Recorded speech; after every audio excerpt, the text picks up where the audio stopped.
हमारे साथ यहोशू अध्याय 2 को खोलेंगे और हम महत्वपूर्ण पल को समझने का प्रयास करेंगे। हम जब यहोशू 2 अध्याय पढ़ते हैं तो हम जानते हैं कि वहां पर एक ऐसी स्त्री के बारे में हम सब लोग यहां पर पढ़ते हैं और वह स्त्री एक वेश्या है। परमेश्वर के राज्य के लिए वो एक सहायक बनने का काम करती है। प्रिय भाई बहनों, हम कितने ही छोटे हों या हम कमजोर हों या हम लाचार हों या हम अधिक धनवान नहीं हैं, तो इसका अर्थ यह नहीं कि हम परमेश्वर के राज्य के लिए काम नहीं कर सकते। हम मनुष्य हैं, हम परमेश्वर के लिए काम कर सकते हैं, हमारी परिस्थिति कुछ भी क्यों ना हो। हम गरीब हों, अमीर हो, लाचार हो, कमजोर हो, कुछ भी हो, यदि हम इंसान हैं तो हम परमेश्वर पिता की महिमा के लिए काम कर सकते हैं। आज हम जब एरीहो पर इस घटना को पढ़ते हैं तो वहां पर हम एक बहुत महत्वपूर्ण बातों को सीख पाते हैं कि जब एरीहो जो एक श्रापित नगर है और उस एरीहो की बाउंड्री को ढाने के लिए परमेश्वर का उपाय जब प्लानिंग होता है एरीहो को जीतने के लिए, तो वहां पर हम एक स्त्री को पाते हैं जिसका नाम राहाब वेश्या है। राहाब नामक एक वेश्या हम पढ़ते हैं यहोशू अध्याय 2 वचन 1 से। तब नून के पुत्र यहोशू ने 2 भेदियों को और उनसे कहा, जाकर उस देश और एरीहो को देखो, और तुरंत वे चल दिए, राहाब नामक किसी वेश्या के घर में जाकर सो गए। तब किसी ने एरीहो के राजा से कहा कि आज रात कई एक इजरायली हमारे देश का भेद लेने को यहाँ आए हुए हैं। तब एरीहो के राजा ने राहाब के पास यूं कहला भेजा कि जो पुरुष तेरे यहाँ आए हैं उन्हें बाहर ले आ, क्योंकि वे सारे देश का भेद लेने को आए हैं। उस स्त्री ने दोनों पुरुषों को छिपा रखा। 4 आयत में लिखा है, वो स्त्री जो है राहाब वेश्या दोनों पुरुषों को जो वहाँ पर आए थे उन्हें छिपा दिया। लिखा उस स्त्री ने दोनों पुरुषों को छिपा रखा और कहा कि मेरे पास कई पुरुष आए तो थे, परंतु मैं नहीं जानती कि वे कहाँ के हैं, क्योंकि वो वेश्या थी। 5वीं आयत में लिखा, जब अंधेरा हुआ, फाटक बंद होने लगा, तब वो निकल गए और मुझे मालूम नहीं कि वो कहाँ गए। तुम फुर्ती करके पीछा करो तो पकड़ोगे। और वचन 6 को पढ़ लेंगे। और उसने उनको घर की छत पर चढ़ाकर सनई की लकड़ियों के नीचे छिपा दिया था, जो उसने छत पर सजा के रखी थी। हालेलुया। वे पुरुष यरदन का मार्ग ले उसकी खोज में घाट तक चले गए, और ज्यों ही उनको खोजने वाले फाटक से निकले, त्यों ही फाटक बंद किया गया। और ये लेटने ना पाए थे कि वह स्त्री छत पर इनके पास जाकर इन पुरुषों से कहने लगी। 9वीं आयत में लिखा है, इन पुरुषों से कहने लगी, मुझे तो निश्चय है कि यहोवा ने तुम लोगों को यह देश दिया है। वेश्या कह रही है, तुम्हारा भय हम लोगों के मन में समाया है और इस देश के सब निवासी तुम्हारे कारण घबरा रहे हैं। हालेलुया। जरा बातों को समझिएगा। हम यहाँ पर एक ऐसी स्त्री के विषय में देख रहे हैं जो ना एरीहो की कोई अधिकार में है, ना कोई वो अधिकारी है, ना किसी पद पे है, पर वो एक बुरे हालातों में जीवन जीने वाली स्त्री है। वह पाप के साथ जीवन जीने वाली स्त्री है। वह एक वेश्या है। और आप तो जानते हैं कि वेश्या का काम क्या होता है। हम जानते हैं कि वो जब वहाँ वो एरीहो पर रह रही थी, जब ये पुरुष भेद लेने के लिए जाते हैं, कौन पुरुष थे? परमेश्वर के लोग थे। और जब एरीहो को नाश करना है करके भेद लेने के लिए जाते हैं, तो वो राहाब वेश्या ने उन दोनों पुरुषों को अपने घर में छुपा रखा। 4 आयत, उस स्त्री ने दोनों पुरुषों को छिपा रखा। देखिएगा, छिपा रखा। मैं आपसे सवाल करूं, अगर यदि राजा को मालूम हो जाए कि इस वेश्या ने मेरे शत्रु को अपने घर में छिपा के रखा है, तो क्या वो स्त्री और उसका पूरा परिवार बच पाएगा? नहीं बच पाएगा। लेकिन देखिएगा जरा, परमेश्वर का भय मानने वाली एक वेश्या।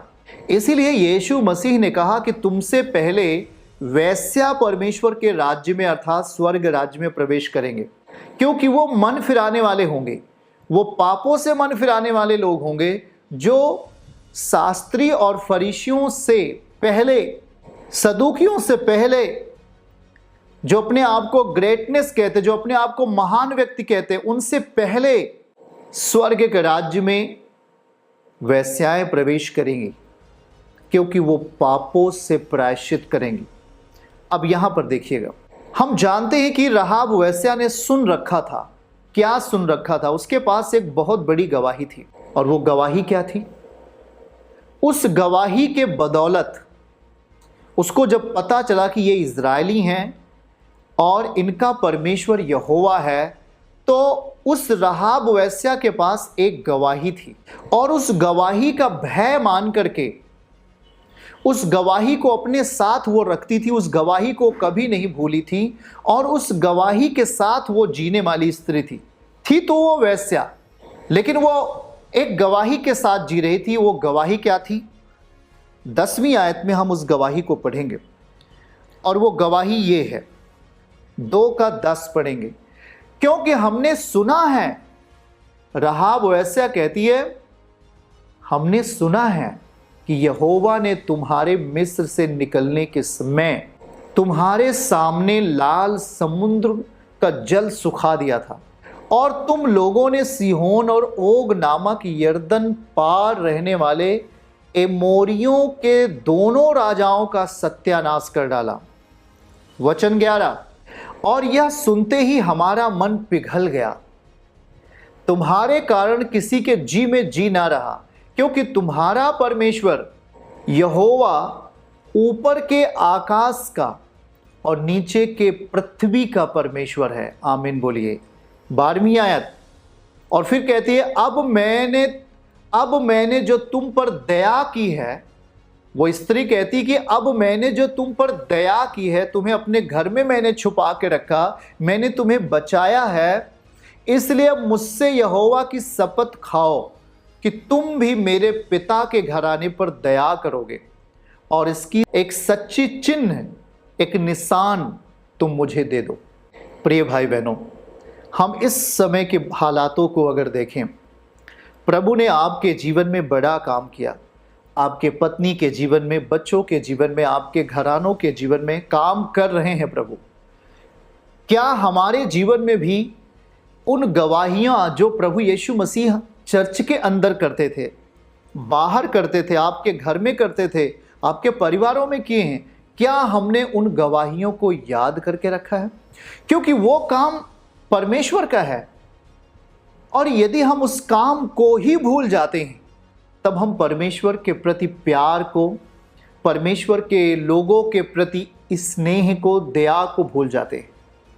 जरा देखिएगा कि इजरायली एरीहो का भेद लेने के लिए आया है कि हम उसे जीत लें और एरीहो का नाश कर दें। इसमें मददगार कौन बनती है? एक स्त्री। और वो स्त्री कैसे है? एक वैश्या है। जरा सोच के देखिए, एक वैश्या है जो परमेश्वर के राज्य के लिए इतनी बड़ी मददगार बनती है कि वह क्यों मददगार बनती है? क्योंकि उसे मालूम है, उसने सुना था परमेश्वर के महान आश्चर्य कर्मों को। 10 में फिर से उसे पढ़ेंगे। वो आश्चर्य कर्म क्या थे? उसने कहा, क्योंकि हमने सुना है, और आपने तो सुना भी है, और आपने तो देखा भी है। वो कहती है, हमने सुना है कि परमेश्वर मिस्र से निकलने के समय समुद्र को 2 भाग कर दिया।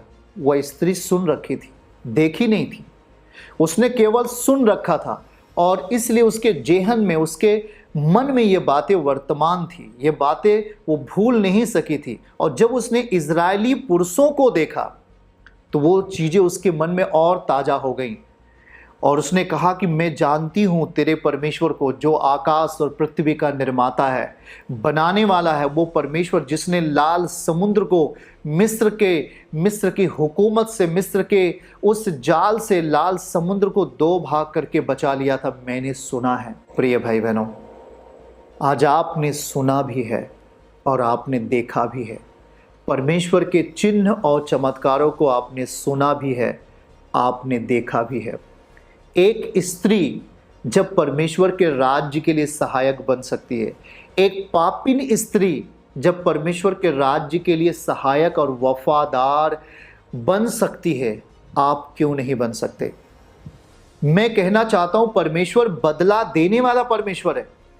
वह कभी भी आपके किए गए कामों को अपने पास ऐसे नहीं छोड़ देता। आपने जो परमेश्वर के साथ भलाई की है, उसको वो सदा स्मरण रखता है, सदा याद रखता है। बाइबल का वचन बताती है, जब हम सुसमाचार की घटना को पढ़ते हैं तो एक स्त्री जो संगमरमर के पात्र में, मरकुस अध्याय 14 में इसका वर्णन है।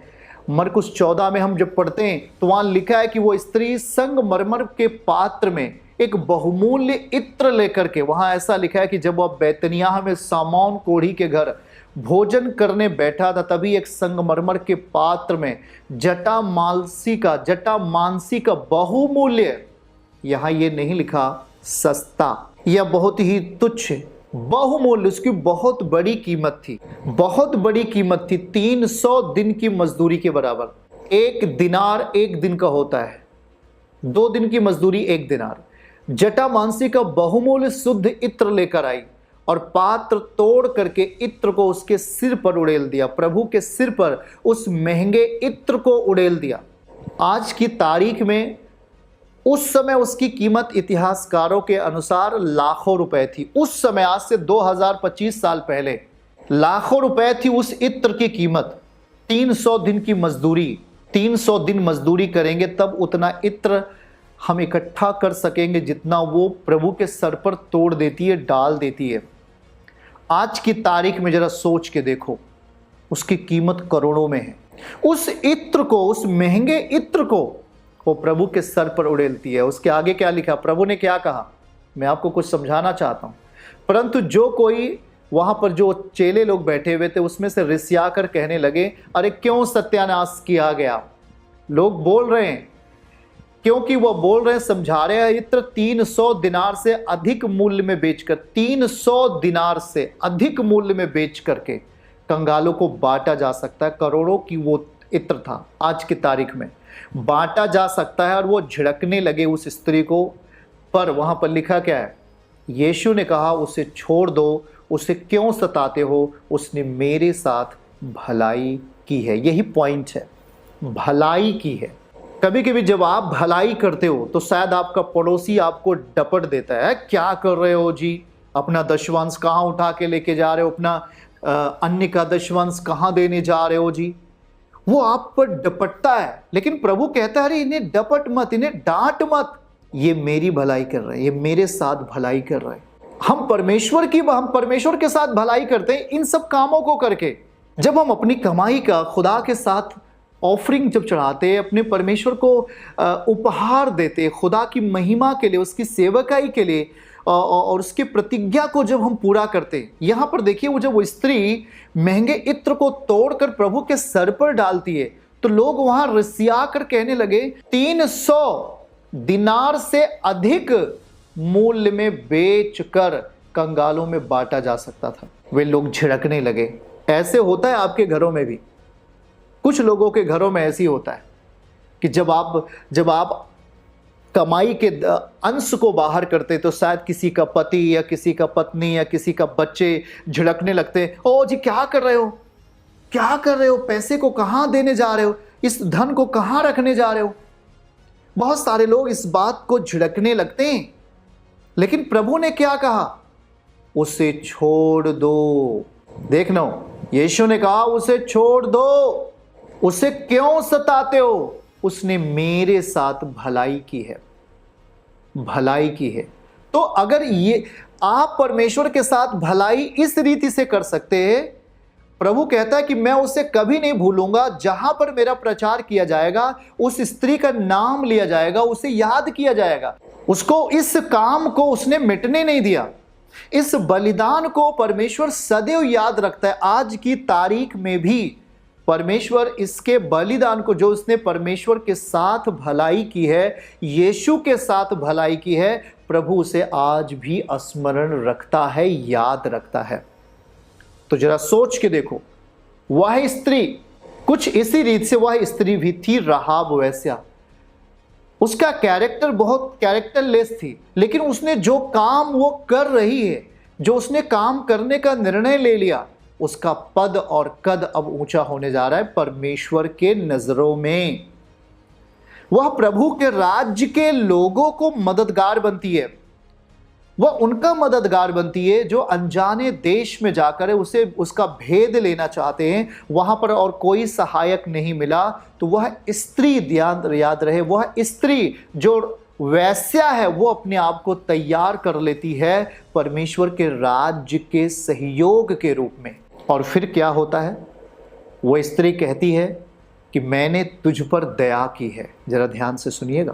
कहती है कि अब मैंने जो तुझ पर दया की है, मैंने तुझे अपने घर में शरण दिया, मैंने तुझे छत पर छुपा के रखा है, अब तू मेरे साथ, जब तू इस एरिहो को जीत लेगा तो मेरे और मेरे परिवार की सुधि लेना। तब परमेश्वर क्या कहता है? तब वहां पर वचन में क्या लिखा है प्रिय भाई बहनों? और जब वो समय आ जाता है, यहोशू और पूरी टीम जब एरिहो को परमेश्वर, एरिहो की दीवार को परमेश्वर नींव से ढा देता है, गिरा देता है और एरिहो यहोशू जीत लेता है, तब वहाँ पर 6:25 में एक बात लिखा गया है, उस राहाब वेश्या का किया गया बदला उसे मिलता है। और यहोशू ने राहाब वेश्या और उसके पिता के घराने को वरन सब लोगों को जीवित छोड़ दिया। बदला मिल रहा है, बदला मिल रहा है। अध्याय 2 में उसने छुपाया, अध्याय 6 में उसे बदला मिला, छोड़ दिया, जीवित छोड़ दिया। आज तक उसका वंश इजरायलियों के बीच में रहता है। और जो दूत यहोशू ने एरिहो को भेद लेने को भेजे थे, उसको उसने छिपा रखा था।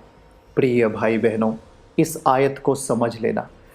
आज हम भी जब परमेश्वर के राज्य के लिए, उसके कामों को, उसके राज्य के सहयोग के लिए, उसके राज्य के साथ जब हम खड़े होते हैं, उसकी कलीसिया के साथ, अब परमेश्वर के चुने हुए दास के साथ, अब परिवार के साथ, अब जब हम खड़े होते हैं, तब परमेश्वर आपको बदला देने के लिए भी तैयार होता है।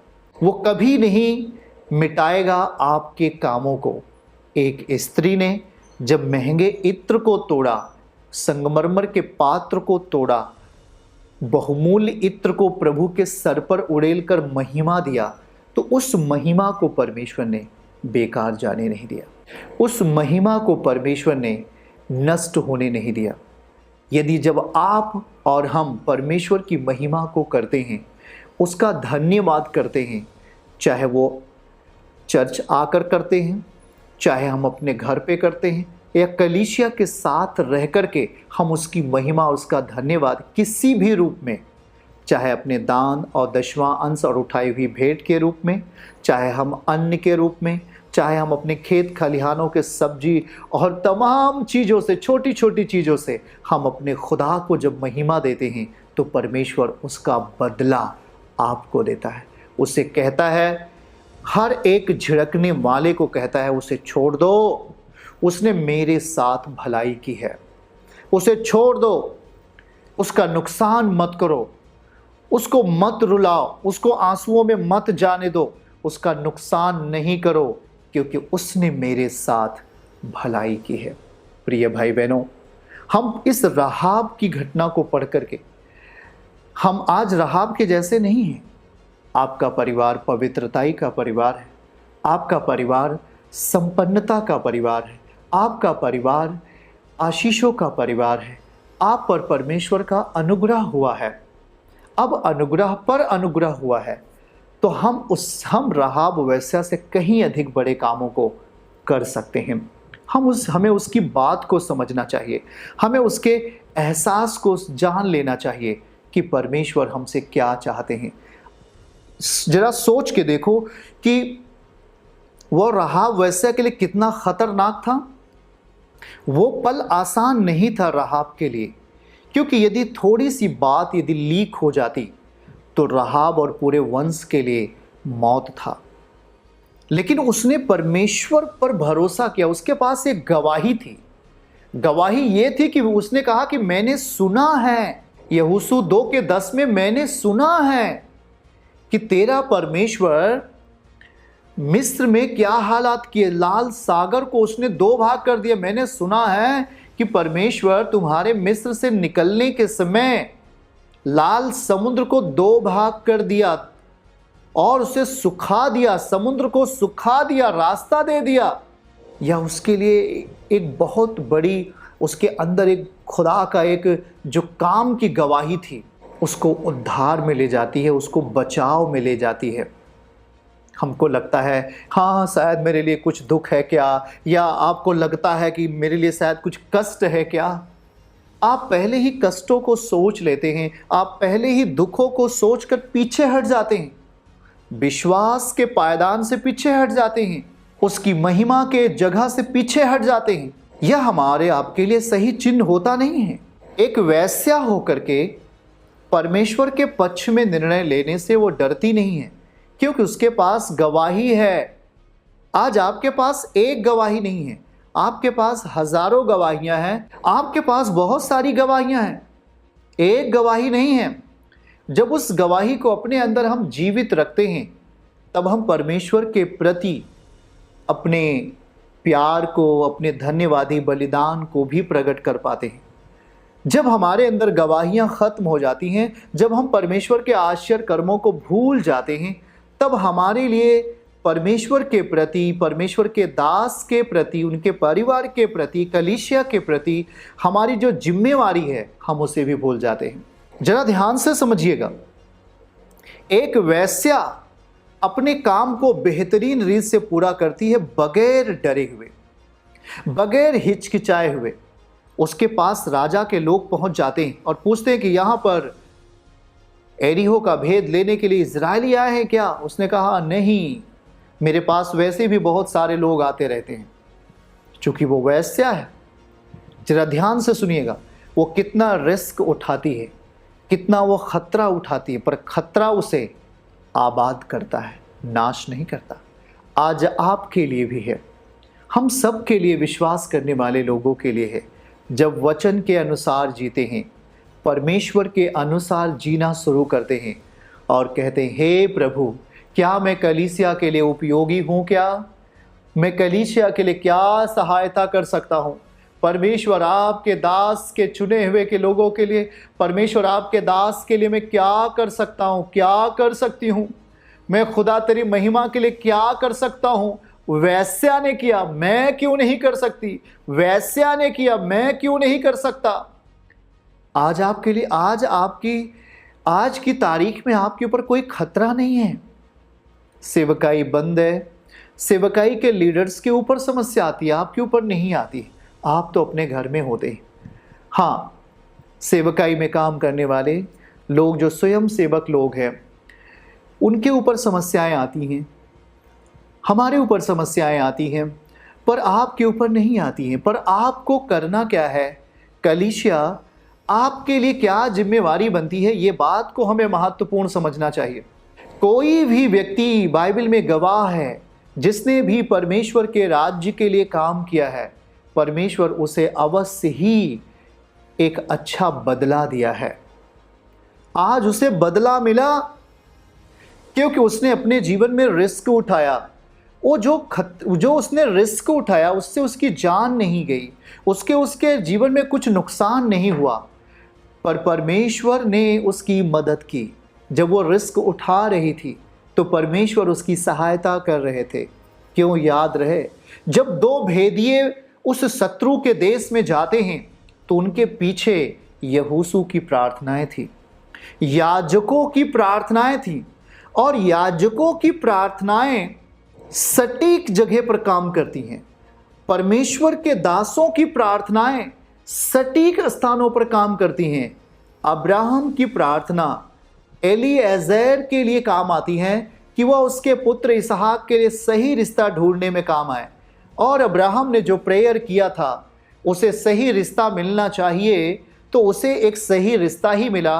और एलीआज़र ने कहा हे परमेश्वर, तेरे दास अब्राहम की बातें पूरी होनी चाहिए।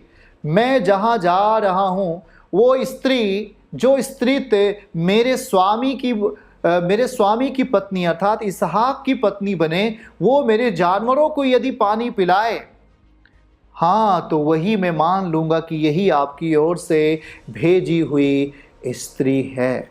हाँ प्रिय भाई बहनों, परमेश्वर प्रार्थनाओं का उत्तर देता है। एरीहो जीतने के लिए एरीहो का भेद लेने वाले दो व्यक्तियों के पीछे यहोशू की प्रार्थनाएं, याजकों की प्रार्थनाएं थी। और याद रहे, इसीलिए जब वो एक शत्रु के देश में जाते हैं तो वहां भी उनके लिए सुरक्षा का उपाय परमेश्वर इंतजाम करता है और एक वेश्या को वहां पर प्रभु इस्तेमाल करता है। और वो वेश्या भी परमेश्वर का भय मानती है, परमेश्वर से डरती है, परमेश्वर की सामर्थ्य से डरती है। वो सब कुछ कर सकने वाले प्रभु हैं, ऐसा वो स्त्री कहती है।